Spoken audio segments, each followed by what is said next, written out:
কাউন্টিংয়ের দিনে আপনারা জানেন যে আমাদের মাথাভাঙা কলেজে মাথাভাঙা এসি এবং শীতলকুচি এসি কাউন্টিং হবে।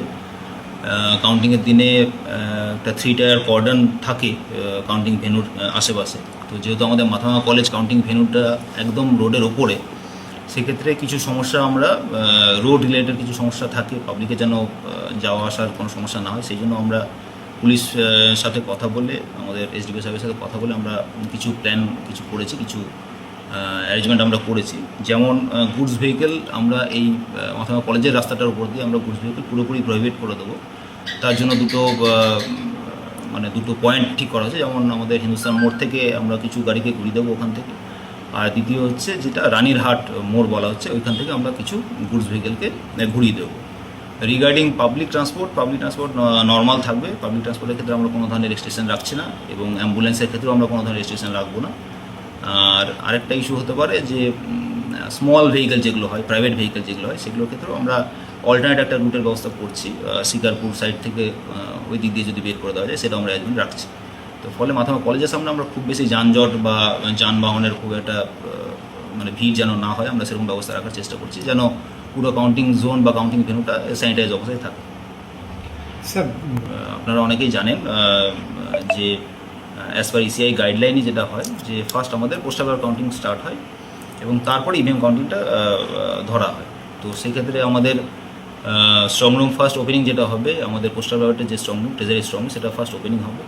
ওপেনিং হওয়ার পরে সেটা চলে যাবে ডাইরেক্টলি আমাদের পোস্টাল ব্যালট কাউন্টিং হলে, এবং ঠিক 8টার সময়, সকাল 8টায় আমরা পোস্টাল ব্যালট কাউন্টিংটা শুরু করব।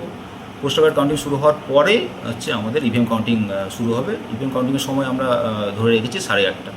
8:30 থেকে ইভিএম কাউন্টিং স্টার্ট হবে। কটি টেবিল? বিধানসভার ক্ষেত্রে আপনাদের জানানো হচ্ছে যে মাথাভাঙা বিধানসভার ক্ষেত্রে আমাদের 14টি টেবিল হচ্ছে ফর ইভিএম কাউন্টিং, এবং আমাদের যেহেতু total number of polling station 296 Mathabhanga বিধানসভার, ফলে 14টি টেবিলে যদি আমাদের 296 বুথের কাউন্টিং করতে হয়, তাহলে আমাদের প্রায় 22টি রাউন্ড আমাদের করতে হবে। আমরা আপাতত সেরকমভাবে প্ল্যান করে রেখেছি। অনেক তো হ্যাঁ, প্রার্থীরা প্রত্যেকেই কাউন্টিং এজেন্ট দিতে পারেন as per number of tables, counting tables. তো সেক্ষেত্রে আমরা যেরকমভাবে ব্যবস্থা করেছি, আমাদের মাথাভাঙা কলেজের ওল্ড বিল্ডিংয়ের হল রুমে আমাদের ইভিএম কাউন্টিংটা হবে, এবং the room is very spacious with all amenities. ফলে রুমের মধ্যে খুব একটা সমস্যা হবে না, এবং বসারও আমরা জায়গা করছি হাই বেঞ্চ, লো বেঞ্চ রেখে, যেন টেবিল পিছু যারা কাউন্টিং এজেন্ট থাকবেন তারা রেসপেক্টিভ টেবিলে বা বেঞ্চে বসতে পারেন সেখানে, এবং তারা ঠিকঠাক দেখতে পারেন কাউন্টিং প্রসেসটা।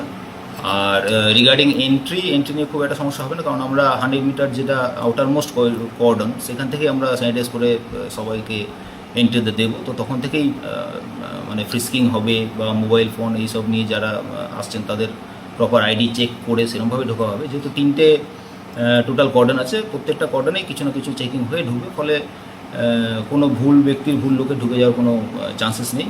আমরা সেটাকে যতটা সম্ভব অ্যাভয়েডই করার চেষ্টা করব।